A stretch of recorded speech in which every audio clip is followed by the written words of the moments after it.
Bem,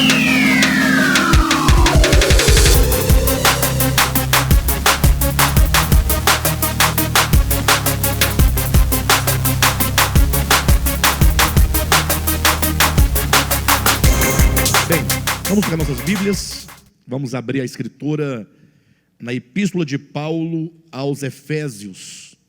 Começamos hoje uma nova etapa na nossa jornada. Começamos hoje o estudo de mais um livro da Escritura. Agora, pela primeira vez no ministério, vamos estudar de maneira exaustiva, de maneira particular, o livro de Efésios, essa carta. Nós tivemos, salvo engano, uma conferência acerca do livro de Efésios, mas a conferência ela é sempre muito curta, são 4 ministrações, não dá para exaurir o possível, dessa carta, mas hoje nós começamos, não tenho previsão de conclusão, mas nós vamos avançando até o dia que der certo, até o dia que nós conseguirmos concluir. Essa epístola ela é formada por 6 capítulos, na verdade devemos sempre nos lembrar que a divisão de capítulos e versículos é uma divisão meramente didática e editorial, porque esse livro da Escritura é uma carta. Paulo escreveu uma carta aos Efésios, e somente bem depois, muitos anos mesmo, depois é que foi feita essa divisão de capítulos e versículos, tá bom? Mas nesse sentido editorial, o livro de Efésios possui 6 capítulos, e nós vamos então, capítulo por capítulo, versículo por versículo, ponto a ponto, tema a tema que aqui é apresentado. A Epístola aos Efésios é uma das epístolas mais ricas de todo o Novo Testamento. Das 21 cartas, poderíamos dizer que essa carta de Efésios é uma das mais elevadas quanto à revelação que Paulo traz aqui nessas páginas, O tema que nós sugerimos para esta carta é a revelação do Cristo cósmico na economia de Deus. Hoje eu pretendo, grosso modo, apresentar esse tema para os irmãos, apresentar uma visão panorâmica dessa carta, para somente então na semana que vem começarmos ponto a ponto do primeiro versículo, tá bom? Bem, vamos ler aqui no capítulo 1, os versículos de 9 e 10, e também o capítulo 3, e eu vou apontar quais são os versículos que nós leremos aqui, tá bom? Vamos ler primeiramente Efésios capítulo 1, versículos 9 e 10, que dizem assim: desvendando-nos o mistério da sua vontade, segundo o seu beneplácito que propusera em Cristo, de fazer convergir nele, na dispensação da plenitude dos tempos, todas as coisas, tanto as do céu, como as da terra. Agora, capítulo 3, vamos ler aqui os versículos de 1 a 3, que dizem assim: por esta causa, eu, Paulo, sou o prisioneiro de Cristo Jesus por amor de vós, gentios, se é que tendes ouvido a respeito da dispensação da graça de Deus, a mim confiada para vós outros, pois segundo uma revelação, me foi dado conhecer o mistério, conforme escrevi há pouco, resumidamente. Pelo que quando ledes, podeis compreender o meu discernimento do mistério de Cristo. Agora vamos para o versículo 8 em diante, do mesmo capítulo.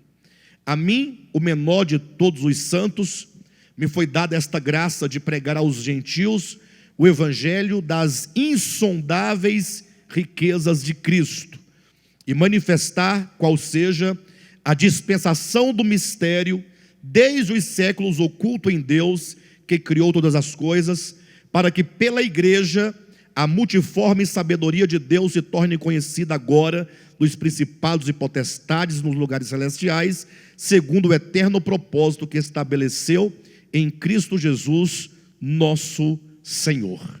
Amém? Queridos, como nós já apresentamos, o tema que vai nortear o estudo dessa epístola, e quando nós falamos do tema, quando nós propomos um tema para a epístola, isso significa que, ao ler a totalidade dessa epístola, nós procuramos o cerne do pensamento do apóstolo, nós sempre em oração buscamos compreender o coração da epístola, qual é o encargo apostólico, qual é a revelação latente que se pode encontrar em cada um desses capítulos, né? E, portanto, o tema é algo essencial. Estabelecer o tema para uma carta, para uma epístola, ou que seja para um livro, significa que nós já encontramos o ponto central da carta. Ou seja, tudo que nós falarmos no capítulo 1, capítulo 2, 3, 4, 5 e 6, todas as coisas que forem ditas aqui, elas vão sempre gravitar em torno dessa essência, em torno desse ponto central, que é a revelação do Cristo cósmico na economia divina. E aqui temos, portanto, pelo menos um tema em dois momentos.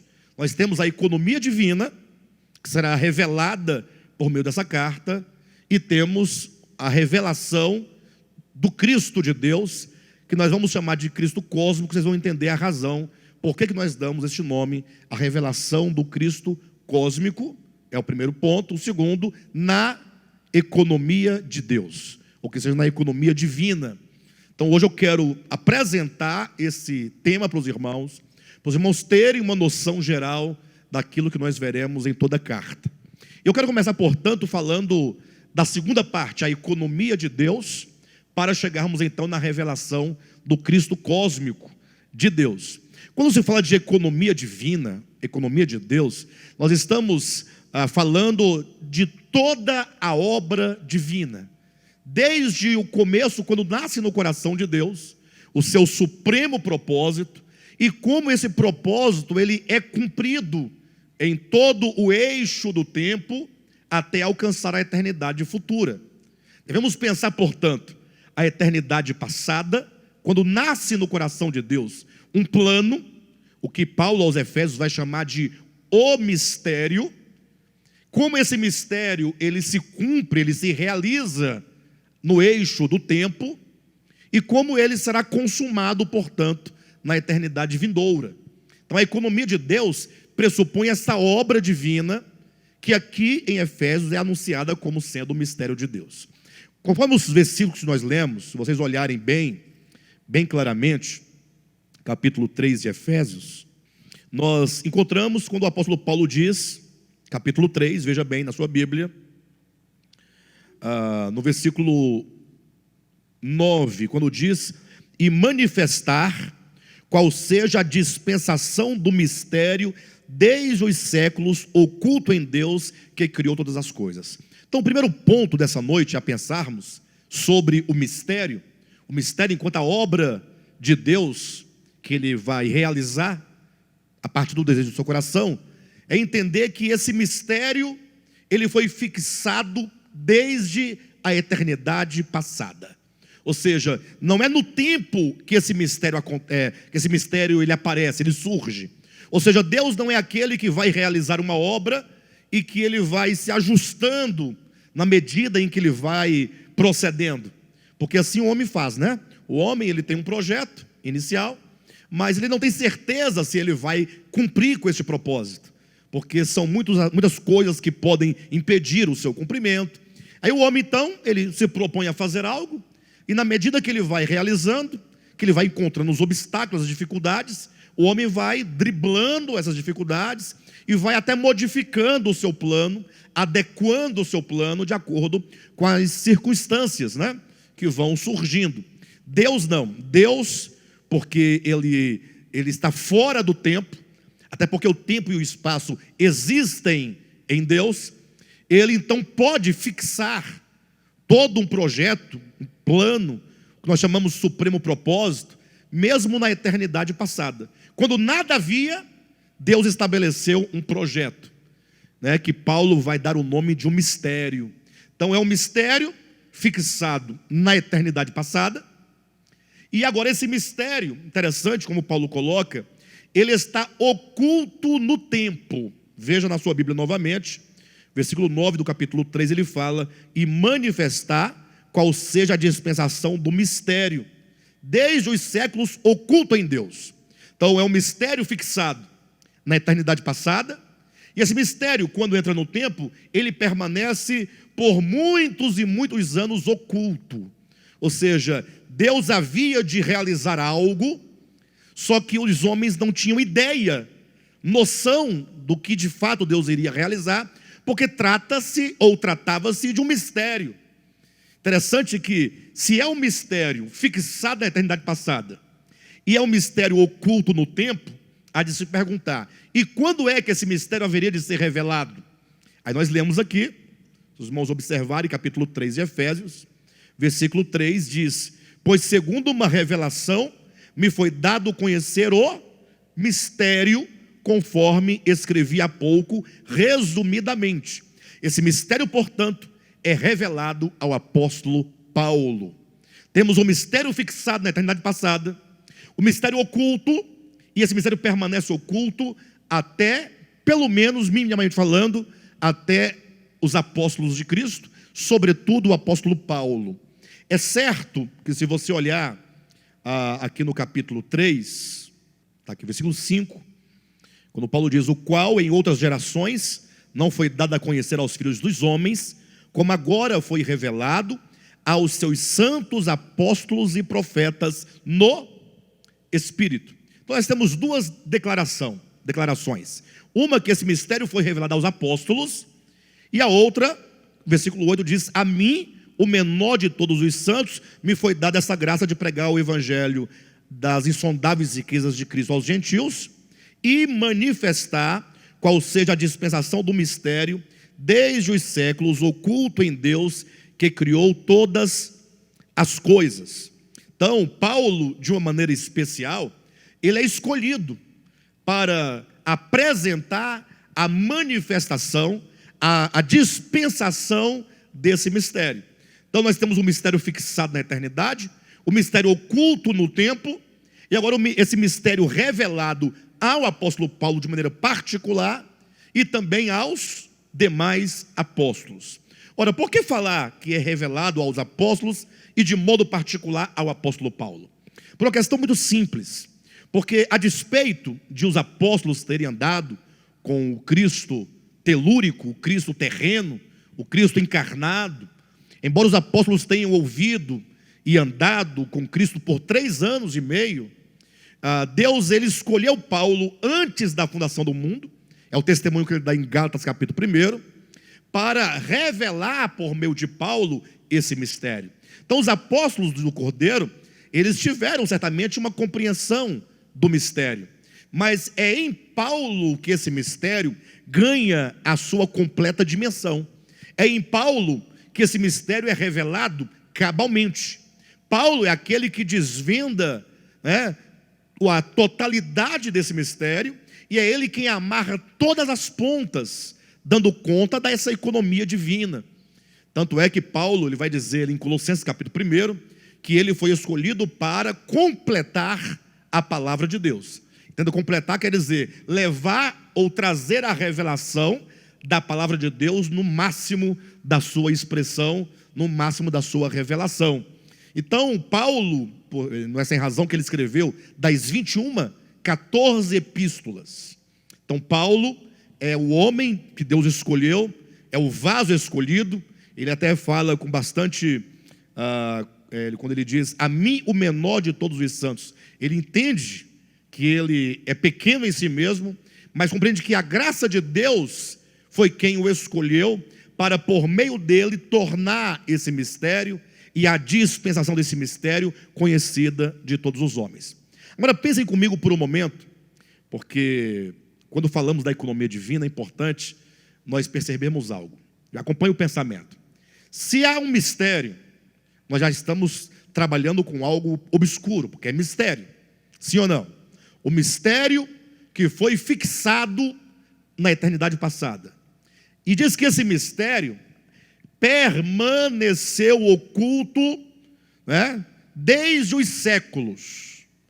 E só foi revelado agora pelos apóstolos, ou ao apóstolo Paulo, de um modo particular. O que significa isso? Que até os apóstolos, até a era apostólica, até o começo da igreja, até a conversão de Paulo e as cartas que ele escreveu, Nós temos aqui um grande período, desde Adão até chegar na era apostólica, em que, embora houvesse na história muitos e muitos homens de Deus, como Abraão, Isaac, Jacó, se eu começar lá de trás, tomando desde Sete, Noé, Abraão, Isaac, Jacó, Moisés, todos os profetas, teologicamente falando, os menores e os maiores, a despeito de todas essas pessoas terem sido separadas por Deus, o mistério, durante todo esse período, permanecia oculto. Então isso nos chama a atenção para o fato de que todo o período veterotestamentário, todo o período do Antigo Testamento, foi um período obscuro. Não se pode tomar o Antigo Testamento, na sua literalidade histórica e material, para tentar mostrar ou revelar o que está no coração de Deus. Infelizmente, a maioria dos cristãos nem mesmo sabem diferenciar o que é Antigo e Novo Testamento. Eles tomam a Escritura como um conjunto de livros e eles leem sem nenhum critério, eles leem sem nenhuma regra, inclusive nem mesmo chegam a ler e estudar um livro completo, mas se costuma muito ler apenas versículos, né? Já imaginou você pegar um livro? Você pega um livro do que quer que seja, de matemática, de biologia, de física, não importa, e você fala assim: eu vou ler esse livro, vou estudar esse livro, para eu poder ter conhecimento do conteúdo desse livro. Aí você num dia abre lá na primeira página e lê somente a primeira linha do livro, a primeira linha. Eu disse: bem, eu já li uma parte hoje, então tá bom. No dia seguinte você fala, abre lá no meio do livro, fala: hoje eu vou ler outra linha. Aí você lê mais uma linha do livro. Aí depois você lê no outro dia, na última página, mais uma linha. Aí você pega agora essas 3 linhas que você leu aleatoriamente, uma do início, outra do meio, outra do final, e você já chega a uma conclusão. É possível? É engraçado? Não, o irmão Renato sorriu. É engraçado. Ah, estou falando dele. Sim, mas de fato, imagine vocês que isso acontece quando o assunto é Bíblia. Os cristãos leem versículos. Isso quando o pregador não diz assim: olha, vamos ler o capítulo tal, o versículo tal, só a parte B do versículo.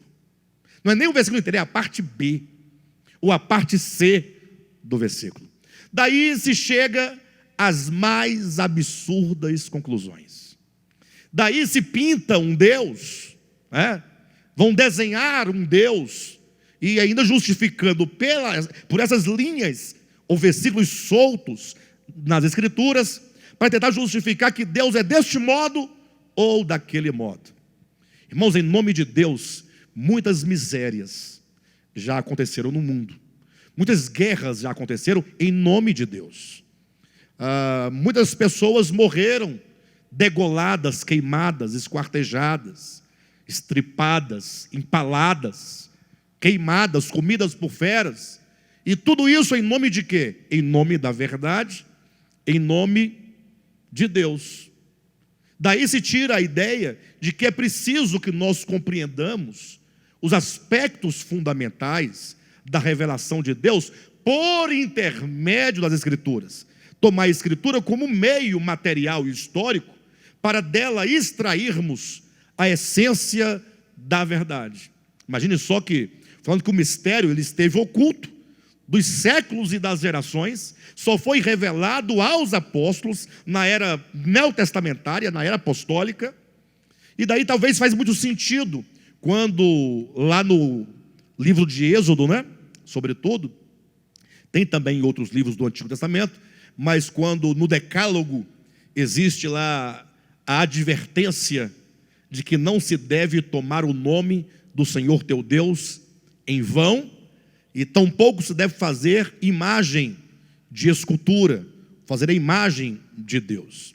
Daí as pessoas, ao tomar esse texto, esses 2 mandamentos do Decálogo, acabaram por dizer assim: olha, não se pode falar o nome de Deus. Os judeus pensavam assim, antigamente, até hoje pensam, que o nome de Deus, ou que mesmo a expressão Deus, ou que seja Jeová, ou que seja Yahvé, ou o tetragrama, não podia ser pronunciado. A ideia que eles tinham é de que os nossos lábios são impuros para pronunciar tão sagrado nome. Então, tem esse pensamento. Já outros não, você pode até falar o nome de Deus, desde que você esteja na igreja, no púlpito, ou mesmo em casa, mas você tem que trocar de roupa, tem que ser aquele momento do culto matinal, tem que ter um lugar apropriado. Você não pode falar o nome dele se você estiver no banheiro, tomando banho, porque seria uma tremenda de falta de respeito. Alguém já ouviu coisas nesse sentido? E daí as pessoas agora tomam de maneira rasa esse mandamento e não compreendem o seu significado mais íntimo e mais profundo. Deus quer dizer assim, olha, não tome o nome de Deus em vão, significaria dizer que você não deve conferir ao nome de Deus, conferir a Deus aquilo que vem do coração corrupto dos homens. Imagine só, alguém diz assim, olha, nós vamos matar 30 pessoas, porque elas estão em desarmonia com a doutrina de Deus. Então Deus nos ordena matar tais pessoas. Você está tomando o nome dele em vão, está banalizando o nome de Deus, querendo você cumprir com os seus maus desígnios, você agora coloca no nome dele, você joga sobre ele a responsabilidade, não é? Quando diz para não fazer imagem de Deus, em Deuteronômio capítulo 5, Deus teria dito a Moisés que nenhuma imagem de Deus eles viram no Monte Sinai, exatamente para o homem não ser tentado a fazer qualquer imagem dele. E aí os homens passaram a falar, não pode fazer uma imagem de barro, ou que seja um desenho a lápis, ou numa tela, né, ali com tinta a óleo, o que quer que seja, o que estaria correto. Mas muito mais do que a mera imagem desenhada, significa que os homens eles estão inclinados, e sempre muito inclinados, a falar como é Deus, como é a face de Deus. Os homens falam, não, Deus é assim. Eu me recordo, há algum tempo atrás, uma pessoa conversando, nós conversando, né? E a pessoa conferia tanta maldade a Deus. Aí eu tentando levar a pessoa a compreender melhor, aí eu peguei um ou dois versículos da Bíblia, né? Que dizia algumas coisas bem fortes acerca de Deus. Tem até um que dizia assim, Deus teria dito, né? Eu matarei o justo e o injusto.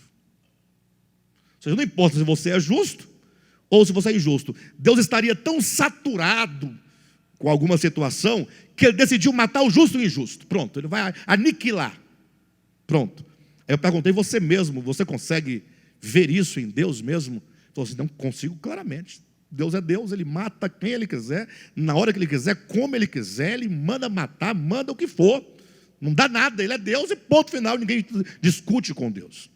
Tudo bem que talvez a pessoa, na sua sinceridade, faça isso no primeiro momento, talvez inspirado por um temor, ou talvez até mesmo na base de um pseudo entendimento acerca da soberania divina. Talvez ele faça assim no sentido assim, não, eu me submeto cabalmente a Deus, independentemente de qualquer coisa. A grande questão é que o próprio Deus disse que não podemos nós pintá-lo, não podemos nós desenhá-lo, não podemos nós descrevê-lo, porque tratando-se do mistério, e esse mistério é muito mais amplo do que se imagina, esse mistério inclui a pessoa divina, a divindade, esse mistério inclui o próprio Cristo de Deus, esse mistério inclui toda a obra de encarnação, viver humano, a obra de redenção, de ressurreição de Cristo, a sua obra após a sua morte e ressurreição, que é a obra do seu ministério, sumo sacerdotal, segundo a ordem de Melquisedeque, todo o cumprimento e a realização que ele haveria de cumprir por meio da igreja. Então, quando fala desse mistério, a Bíblia está colocando, olha, é mistério, você vai carecer de revelação para compreender. Então, durante toda a era do Antigo Testamento, não se podia falar com precisão acerca de Deus, mas os homens começaram a desenhar, a pintar a Deus e mesmo a tomar o nome de Deus em vão. Devemos nós atentar para o fato de que quem revela o eterno, aquele de quem Paulo diz em 1 Timóteo 6. Aquele que habita em luz, ele habita em luz. O que significa habitar em luz inacessível? Que ele habita onde qualquer pessoa ou alguns seres podem alcançá-lo. Não pode. Ele habita em luz. A divindade é acessível. E Paulo diz isso onde? É Novo Testamento. Aquele que habita em luz inacessível, que olho algum jamais viu, nem é capaz de ver. Ora, se ele habita em lugar inacessível, isso é Paulo dizendo já depois da morte de Cristo, depois da sua ressurreição, né? Inclusive, escrevendo a Timóteo já. Se olho algum jamais viu e nem é capaz de ver, eu pergunto, quem é que pode dizer como ele é? Quem pode?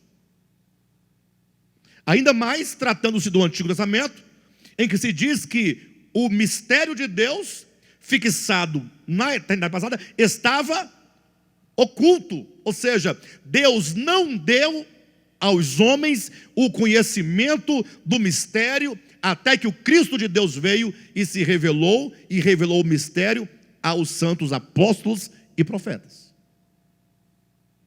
Há um texto, deixa eu ver, eu tenho ele aqui, eu não trouxe para ler hoje, é porque um dia eu copiei esse texto, né? Eu tirei a cópia desse texto, não é meu, e ele é tão bonito que eu deixei ele dentro da Bíblia, eu nunca tirei, para falar um pouco sobre essa questão de como os homens falam de Deus, sem conhecê-lo. E se os irmãos me derem a oportunidade, a licença, eu quero ler para vocês. Já li outras vezes, mas esse texto tinha que ser lido todo dia, toda hora. É um texto que diz assim, olha: os olhos são pintores, pintam o mundo de fora com as cores que moram dentro deles. Vocês entendem o que está dizendo? Ou seja, a leitura que eu faço do mundo exterior é aquilo que está dentro de mim. É a minha subjetividade que define o mundo exterior. Seria mais ou menos assim: fale-me um pouco do cádmio. Ora, o cádmio será por mim descrito conforme a minha subjetividade acerca dele.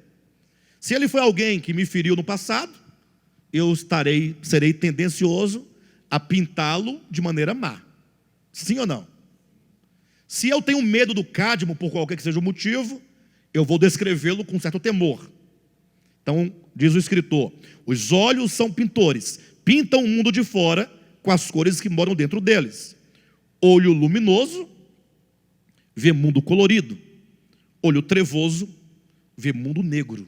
Isso aqui é uma paráfrase, né, do texto de Jesus, quando fala: se os seus olhos forem bons, todo o teu corpo será bom, né? Nem Deus escapou. Nem Deus escapou. Mistério tão grande que ninguém jamais viu, e até se interditou aos homens fazer sobre ele qualquer exercício de pintura, segundo o mandamento, não farás para ti imagem, tendo sido proibido até com pena de morte, que seu nome fosse pronunciado. Mas os homens desobedeceram, desandaram a pintar o grande mistério, como quem pinta casa. E a cada nova demão de tinta, mais o mistério se parecia com a cara daqueles que o pintavam. Até que o mistério desapareceu, sumiu, foi esquecido, enterrado sobre as montanhas de palavras que os homens empilharam sobre o vazio. Cada um pintou Deus do seu jeito. Disse Ângelus Silésios: o olho através do qual Deus me vê é o mesmo através do qual eu o vejo. E assim, Deus virou vingador que administra o inferno. Deus se tornou inimigo da vida que ordena a morte. Deus se tornou eunuco que ordena a abstinência. Deus se tornou juiz que condena, carrasco que mata, banqueiro que executa débitos, inquisidor que acende fogueiras, guerreiro que mata os inimigos, igualzinho aos pintores que o pintaram. E aqui estamos nós diante desse mural milenar gigantesco, onde foram pintados rostos que os religiosos dizem ser o rosto de Deus. Esse texto fala com exatidão, embora com muitas metáforas, exatamente porque os homens estavam desprovidos de uma revelação, e os homens, no eixo da sua existência, acabaram transformando as suas próprias experiências com a divindade enquanto a verdade. Não que os homens, no tempo em que o mistério estava oculto, não que eles não tiveram experiências. O problema é que as experiências humanas em relação à divindade são sempre experiências relativas, porque a experiência é humana, e o homem, na sua compreensão em relação a Deus, é um homem relativo, a sua existência é relativa. Basta você imaginar a sua infância. Quantas coisas você não fez, falou na sua infância, e que hoje, quando você olha para trás, você fala assim: mas como pode eu ter feito aquilo, falado aquilo, procedido daquele modo? Mas a época, como era a sua experiência, e toda experiência está limitada ao nível de crescimento e de entendimento que se tem das coisas, naquele momento era o melhor que você tinha, era o melhor que você podia apresentar, mas não traduzia a verdade do ser. Você mudou uma vez, 2 vezes, 5 vezes, 10 vezes. A Nayana, né? Ela já foi muitas. Você já foi muitas. A Nayana hoje não é a Nayana de 5 anos atrás, que não era a Nayana de outros 5 anos atrás.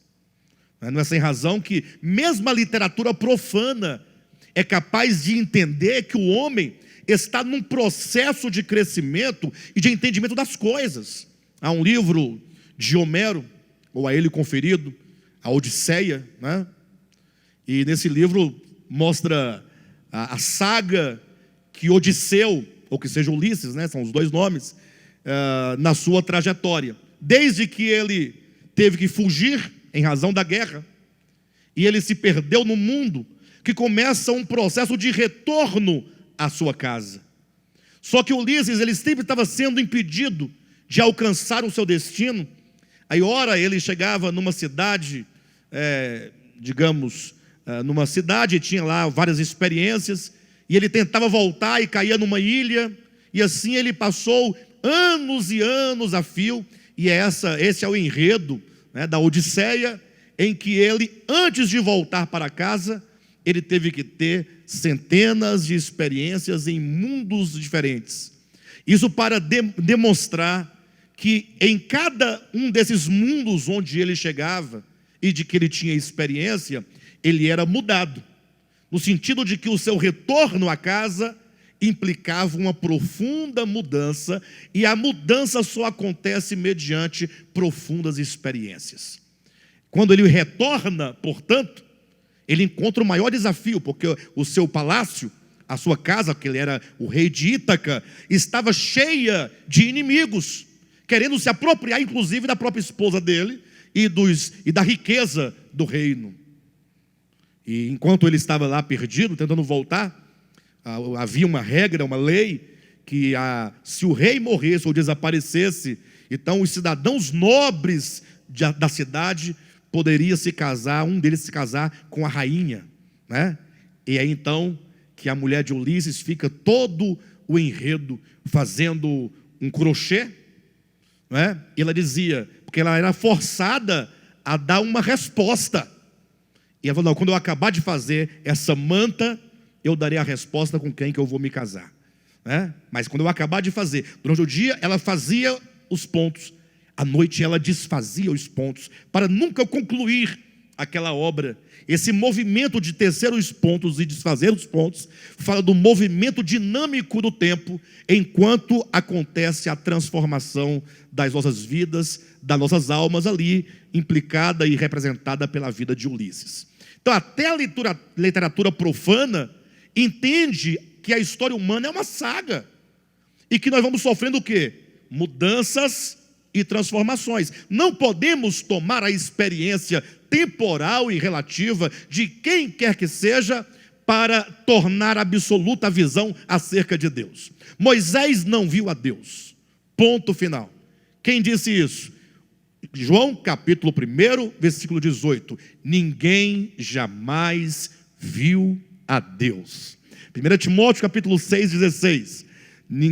O Deus que habita em luz inacessível, que olho algum jamais viu nem é capaz de ver. Nenhum homem está autorizado a falar dele, porque Deus é um mistério, o seu plano é um mistério, a sua obra é um mistério fixado na eternidade passada, mistério que permaneceu oculto dos séculos e gerações, mistério que foi revelado aos apóstolos, e esse mistério, ele tem a sua concretização na igreja. Por isso nós lemos aqui no capítulo 3, versículo 9 e 10, quando diz: e manifestar qual seja a dispensação do mistério, desde os séculos oculto em Deus, que criou todas as coisas, para que pela igreja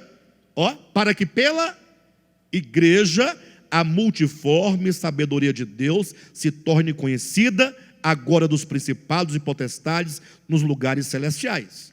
Então a igreja, é por meio da igreja que esse mistério se desdobra e se realiza e se concretiza. Então acompanhe os passos: o mistério fixado na eternidade passada, o mistério oculto, o mistério revelado na era apostólica, e agora esse mistério que se concretiza, que acontece por meio da igreja. Então vejam que igreja é coisa séria. Igreja não é uma placa, não é um mero ajuntamento de quem quer que seja. Não estamos aqui por nenhuma conveniência social, não estamos aqui por nenhuma conveniência meramente política e ideológica, não estamos aqui por uma questão financeira. A igreja, ela existe enquanto um fenômeno místico e espiritual, enquanto a concretização do mistério. Alguém diria: pastor, mas eu pensava que esse mistério é Cristo. Não, certamente. Nós vamos verificar que a igreja é o meio pelo qual esse mistério atinge o seu ápice. O que significa que você, enquanto um escolhido de Deus, você, enquanto alguém que foi eleito por Deus, você, enquanto alguém que foi predestinado por Deus, você faz parte de um projeto grandioso, uma coisa enorme. O problema é que os crentes não entenderam até hoje o que eles são, não entenderam a sua missão, não entenderam nem mesmo o seu próprio ser, não entenderam a igreja enquanto o corpo místico de Cristo. Então é importante que nós entendamos essas coisas, que no sentido que esse mistério, enquanto Deus, o Cristo de Deus, enquanto a vontade dele revelada e agora cumprida por meio da igreja, esse mistério, ele foi revelado e ele foi estabelecido na pessoa de Jesus. Quando diz estabelecido, quer dizer que ele é o fundamento de tudo o que acontece. Capítulo 3, versículo 11: segundo o eterno propósito que estabeleceu em Cristo Jesus, o nosso Senhor. Então entenda que é preciso que, para nós entendermos esse mistério que já foi revelado por meio de Cristo, nós devemos saber que homem algum pode dizer o que é esse mistério, senão o próprio Cristo, que se faz homem e que revela aos seus apóstolos este mistério. Ou seja, quando Paulo diz que ninguém jamais viu a Deus, que ele habita em luz inacessível, que olho algum jamais viu nem é capaz de vê-lo, e em seguida ele vai dizer lá em Colossenses capítulo 1, que o Deus, que Cristo é a expressão exata do Deus invisível. Esse versículo 13 de Colossenses 1 é a síntese dessa verdade. Olha, presta atenção, capítulo 1, versículo 13 de Colossenses. Cristo é a expressão. Ele é que expressa. Ele é quem revela. Ele é quem mostra. Só que essa expressão de Cristo acerca de Deus é uma expressão exata. Quando diz que é exata, quer dizer que nada falta e nada se acrescenta. Por isso ele vai dizer em João 14: quem me vê a mim, vê o Pai. Então você tem que olhar para o Filho, porque Ele é quem manifesta, Ele é quem revela. Revela quem? O Deus invisível. Ele é a expressão exata do Deus invisível. O que quer dizer invisível? Quer dizer o quê? Não. Visível. Não visível. A divindade é não visível. Nunca ninguém jamais viu, nem é capaz de ver. Então é preciso que nós entendamos claramente que é Cristo quem revela o Deus invisível. Ele é a expressão exata. Por isso que eu apresentei 5 pontos aqui no início, e agora eu quero retomar, porque o nosso tema seria qual? A revelação do Cristo cósmico na economia de Deus. A economia de Deus compreende um mistério. Então vamos aos 5 pontos. Primeiro, o mistério fixado na eternidade. Segundo, o mistério oculto dos séculos e das gerações. Terceiro, o mistério revelado aos santos apóstolos e profetas. A revelação por meio da palavra apostólica. Quarto, o mistério que acontece e se cumpre na igreja. E quinto, agora vamos sair da segunda parte do tema, que é a economia de Deus, a revelação do Cristo cósmico. Esse Cristo cósmico é o Cristo atemporal, no qual esse supremo propósito está firmado. Cristo cósmico, devemos separar o Cristo cósmico do Cristo telúrico. 2 palavras diferentes, estranhas, mas eu vou explicar. Telúrico é uma maneira de você usar, adjetivar, assim, o Cristo terreno da terra. Telúrico é referente à terra. O Cristo cósmico é o Cristo que não tem relação direta ou imediata com a terra. É o Cristo que não tem nada a ver com a sua encarnação. É o Cristo antes da encarnação. É o Cristo além da criação. É o Cristo atemporal. É o Cristo que não está condicionado ao tempo, ao espaço, ao lugar onde Jesus nasceu, nem à sua humanidade. É o Cristo que ele está antes e depois do tempo. É o Cristo, é o Logos eterno. Pronto. No princípio era o Logos estava com Deus, e o Logos era Deus. Esse é o Cristo cósmico. Aí o Logos se fez carne e habitou entre nós. Agora é o Cristo terreno. E por que especificar essas coisas? Por que diferenciar uma coisa da outra? Infelizmente, a teologia, desde sempre, fez uma grande confusão em torno da questão de Jesus e do Cristo. E por causa dessa confusão, acabou-se tendo uma má compreensão, uma má interpretação do que seja o Evangelho. Imagine vocês devem ter ouvido isso talvez centenas de vezes, de que é necessário a pessoa aceitar a Jesus para ser salvo. Já ouviram isso? Pastor, mas você está negando isso? Jamais eu estaria negando. Uma verdade, o próprio Paulo vai dizer: crê no Senhor Jesus e serás salvo. Está lá, capítulo 16 de Atos, salvo engano, versículo 31.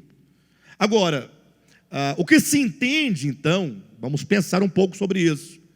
Ora, a partir dessa ideia, foi propagado, foi divulgado, e assim foi entendido, que alguém, por exemplo, que nunca ouviu falar do Cristo, por quê? Porque morava longe de onde moravam os cristãos. E os cristãos não foram lá falar para ele de Jesus. Não foram por quê? Ou por negligência, ou por falta de dinheiro, ou por falta de interesse. Não importa, não foram falar.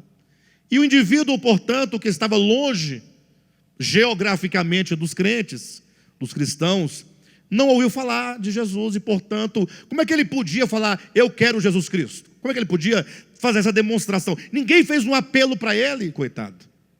Ninguém foi lá batizá-lo. Então, essa ideia distorcida acabou dizendo que essa pessoa, infelizmente, está condenada. Infelizmente. E o Cristo diz isso com orgulho tremendo, porque com isso ele pensa que ele está justificando a obra de salvação de Deus. Infelizmente. Olha só a ideia. O Marcinho falava domingo aqui acerca de um amigo que se suicidou, né? E aí eu fiquei pensando, porque na hora ele comentou acerca de como os homens pintam a Deus, como os homens desenham a Deus.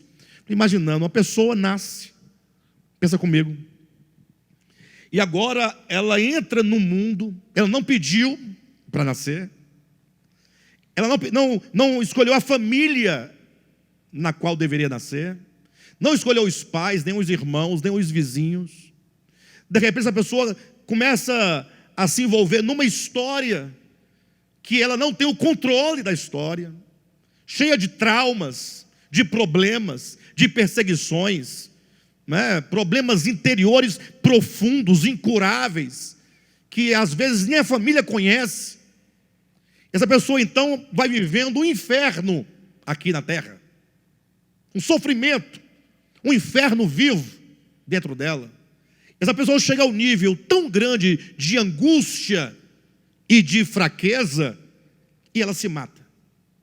Se matou como uma fuga do sofrimento, da angústia. Eu não acredito que alguém se mata brincando. A pessoa, quando chega nesse ponto, é porque a existência terrena já não faz mais nenhum sentido, já não tem mais nenhum valor, e qualquer coisa que viria para frente seria melhor do que a existência aqui na terra. Ela chegou no auge do desespero, no auge da angústia, no auge da dor.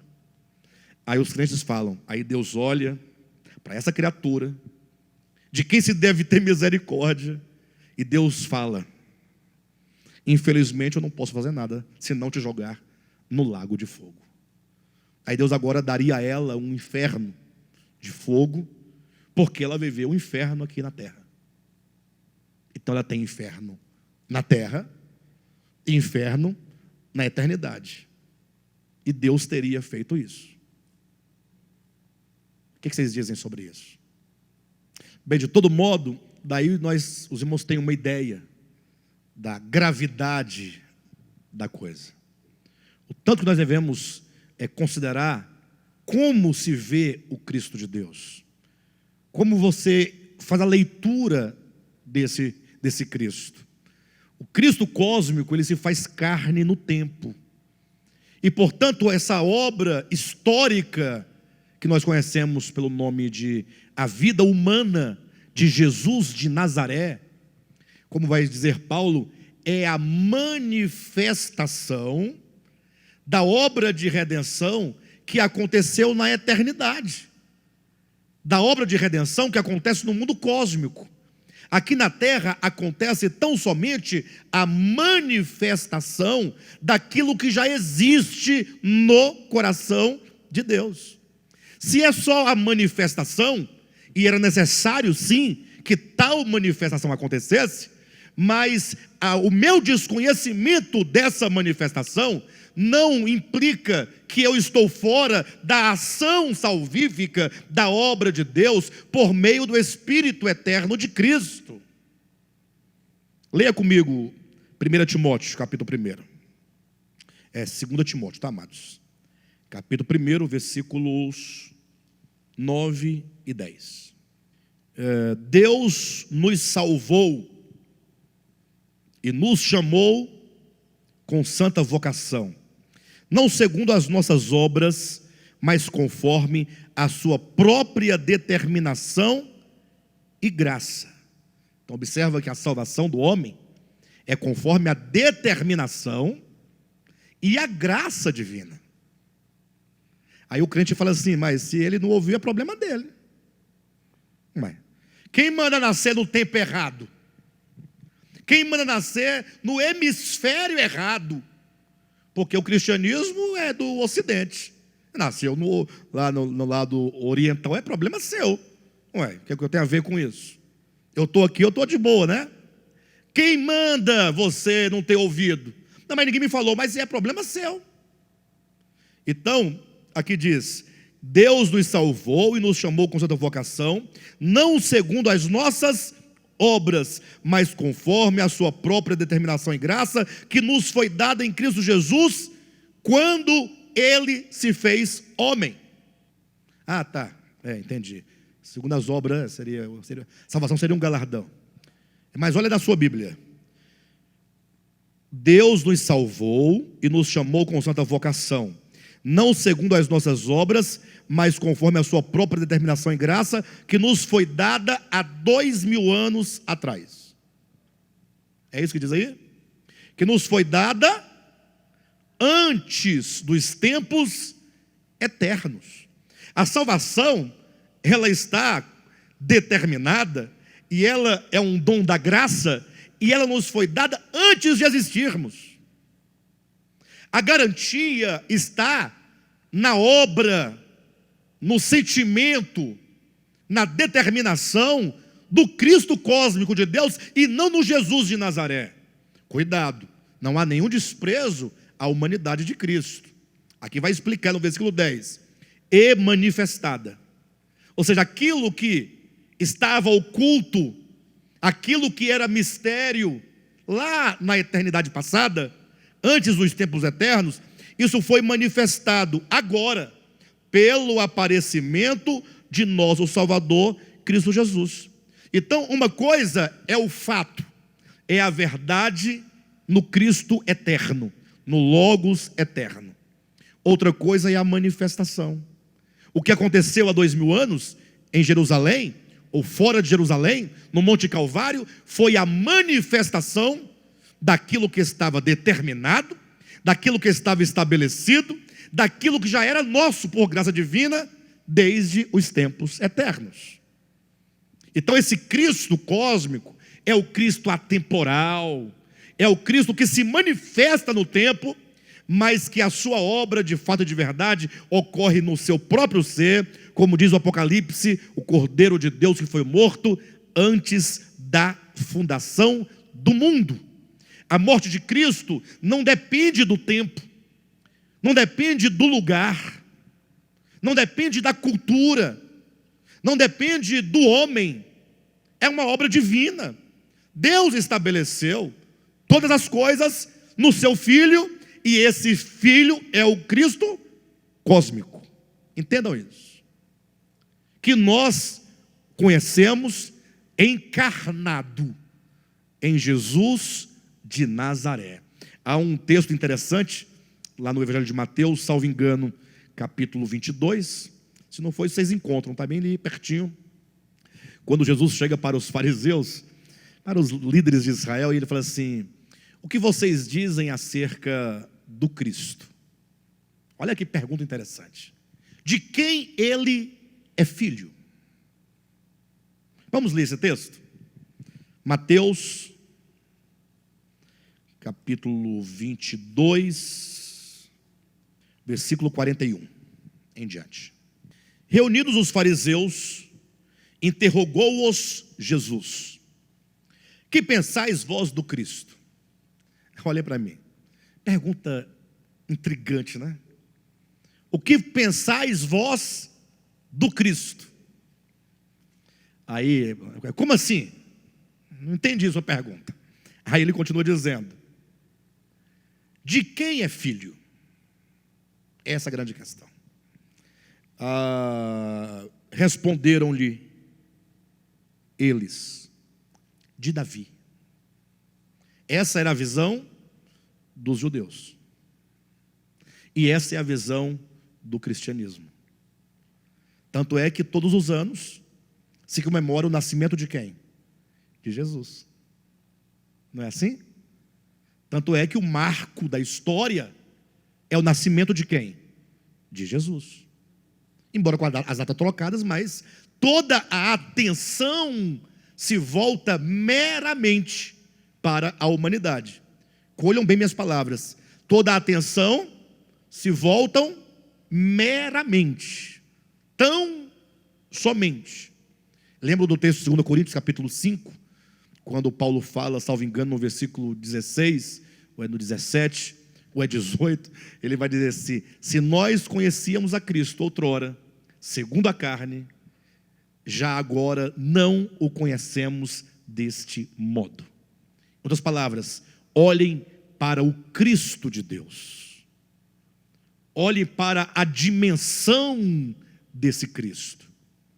Não vamos tornar minúscula, não vamos minimizar o Evangelho, olhando meramente para o tempo. O tempo é importante, lógico. A manifestação é importante, lógico. Agora, tanto é verdade que as pessoas reduziram isso, que quando os crentes falam, por exemplo, da morte de Cristo, eles falam o quê? O sangue de Jesus me lavou, sim ou não? Então, você entende o que você está dizendo? O que quer dizer me lavou? O sangue me lavou. O que é o sangue que lavou? O sangue é o sangue ou é alguma outra coisa? O sangue não pode ser, porque aquele sangue que caiu na terra não pode ser. Esse sangue deve ter um significado. Só que o povo não quer saber se tem significado.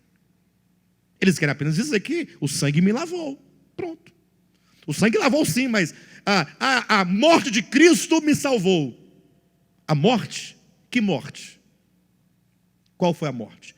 Afinal, quando foi que Cristo morreu? Você sabe?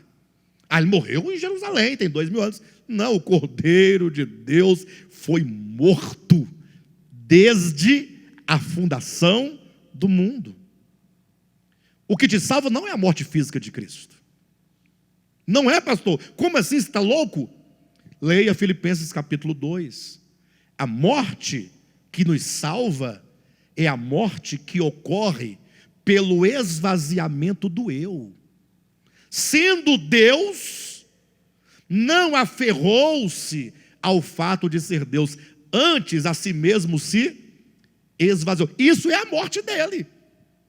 Isso é morte. Mas ele não morreu na cruz? Sim, a morte da cruz foi o ápice da sua morte, foi o ápice da sua renúncia, foi o ápice do abrir mão de si. A descrição de Paulo é como sendo ele Deus, deixou a glória etérea e ele foi se esvaziando até chegar no limite da morte e morte de cruz. A morte no Calvário é o final, é o último degrau da sua descida. Ele desceu às partes mais baixas da terra. Quando ele chega na morte, no Hades, ele tem a morte consumada, que começou quando diz, sendo Deus, não julgou por usurpação ser. Do contrário, como poderia ele ter sido morto antes da fundação do mundo? Do contrário. E como é que, tendo ele morrido, ele te convida a se unir à morte dele, se você está vivo? Estaria lhe dizendo que é necessário que você seja crucificado como ele foi? Ora, eu estou aqui, eu fisicamente nunca morri na cruz, como o Jesus de Nazaré morreu, mas o Evangelho implica a minha morte. Essa minha morte é tão morte quanto a morte dele, o que implica negar-se a si mesmo, é o esvaziamento, é o aniquilamento do eu. Isso é a morte. Então, separar Jesus de Nazaré do Cristo cósmico faz toda a diferença. Vejam, continuando o texto, 41 do capítulo 22 de Mateus. Reunidos os fariseus, interrogou-os Jesus: que pensais vós do Cristo? De quem é filho? Responderam-lhe eles: de Davi. Replicou-lhe Jesus. Replicou-lhe, já está dizendo, né? Jesus vai confrontar a resposta deles. Ele confronta. Ora, como, pois, Davi, pelo Espírito, chama-lhe Senhor, dizendo: disse o Senhor ao meu Senhor: assenta-te à minha direita, até que eu ponha os teus inimigos debaixo dos teus pés. Se Davi, pois, lhe chama Senhor, como ele é seu filho. Em outras palavras, vocês dizem que o Cristo de Deus é filho de Davi. Sim. Mas como pode o Cristo ser filho de Davi, se Davi chama o Cristo de Senhor? Pode o pai chamar o filho de Senhor? Em outras palavras, ele está dizendo, o Cristo não é filho de Davi. Aí, se não é de quem então? É filho de quem? Em outro lugar, Mateus capítulo 16, Jesus faz a mesma pergunta. O que dizem as pessoas sobre o Cristo? Uns dizem que tu és João Batista, outros dizem que tu és Jeremias, outros tal. E vós, o que dizeis que eu sou? Aí Pedro diz, tu és o Cristo, o Filho do Deus vivo.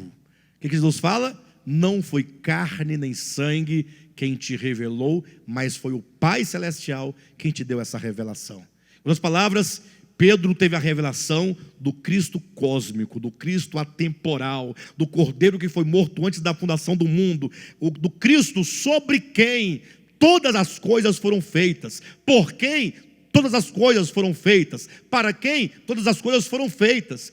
Esse Cristo é o centro de todas as coisas, mesmo antes de haver mundo, no mundo e no mundo por vir. Ele é tudo.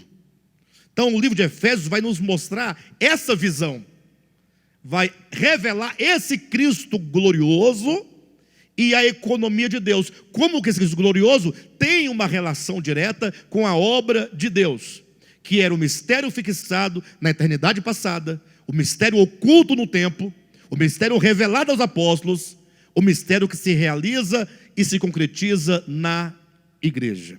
Voltando para Efésios, vamos voltar ao texto de origem, capítulo 1, temos aqui, capítulo 1, versículo 9 e 10, quando diz, desvendando-nos o mistério da sua vontade.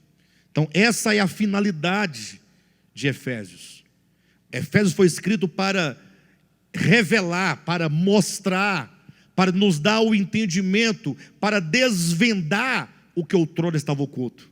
Olha que maravilha, quanto privilégio temos nós vivermos nessa época de entender essas coisas, não é? É muito privilégio. Desvendando-nos o mistério da sua vontade. Esse mistério, se é mistério, estava oculto, se tem que ser desvendado, estava velado. Esse mistério é o mistério da vontade do Pai. Nós já vimos no capítulo 3, versículo 11, que esse propósito divino foi estabelecido na pessoa de Cristo Jesus. Agora é dito que Deus nos revela o mistério, que é o mistério da sua vontade, segundo o seu bom prazer, o seu beneplácito, que propusera em Cristo. É esse Cristo que nós vamos ver nessa epístola. Esse Cristo atemporal. Versículo 9, ou melhor, versículo 10.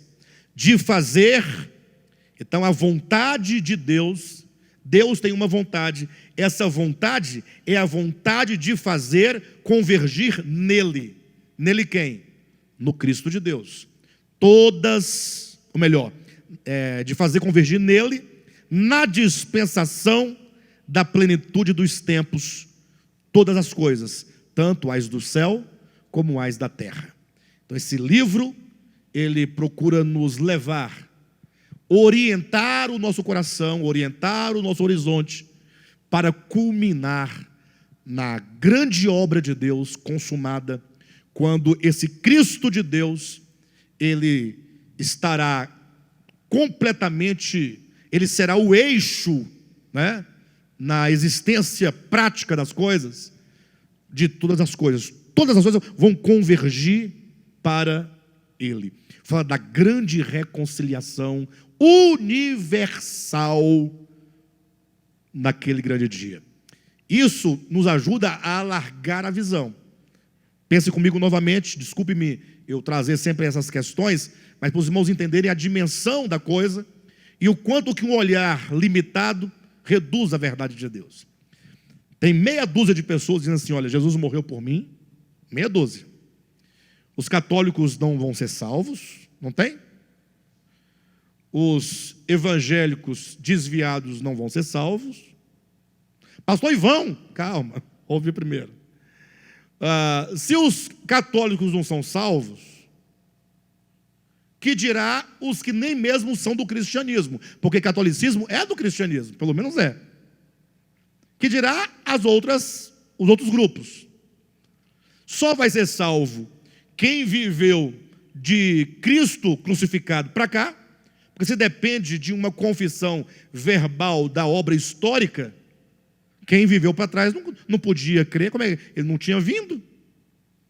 Então reduz no tempo de 2000 para cá, reduz no espaço do Ocidente para cá, da linha divisória, na linha o meridiano de Greenwich, né?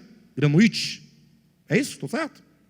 Que separa os hemisférios, daqui para cá, porque para lá não tem acesso. Daí você tira meia dúzia de pessoas dizendo, ele vai vir, vai jogar o mundo inteiro num lago de fogo, e vai levar nós 6 para morar com ele no céu. Olha o reducionismo.